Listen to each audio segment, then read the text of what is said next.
TRS 2014లో అధికారంలోకి వచ్చిన తర్వాత 1,00,000 ఉద్యోగాలను కల్పిస్తామని చెప్పిన కేసీఆర్ ఆ తర్వాత ఉద్యోగాలను భర్తీ చేయడంలో విఫలమయ్యాడని చెప్పవచ్చు.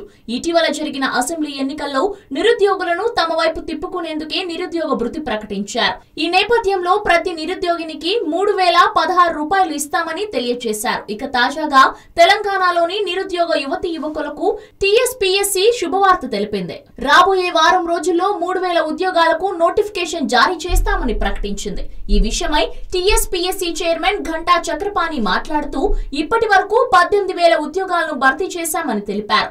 ఒక 2018లోనే 10,000 ఉద్యోగాలకు నోటిఫికేషన్ జారీ చేయడంతో పాటు నియామక ప్రక్రియను ప్రారంభించామని పేర్కొన్నారు. కేవలం 4 ఏళ్ల కాలంలో ఏకంగా 20,000 ఉద్యోగాలు ఇవ్వడం మామూలు విషయం కాదన్నారు. ప్రభుత్వ ఉత్తర్వుల్లో లోపాలు, కోర్టు కేసుల నేపథ్యంలో టీఎస్పీఎస్సీకి సంబంధం లేకపోయినా విమర్శలు ఎదుర్కోవాల్సి వస్తోందని వాపోయారు.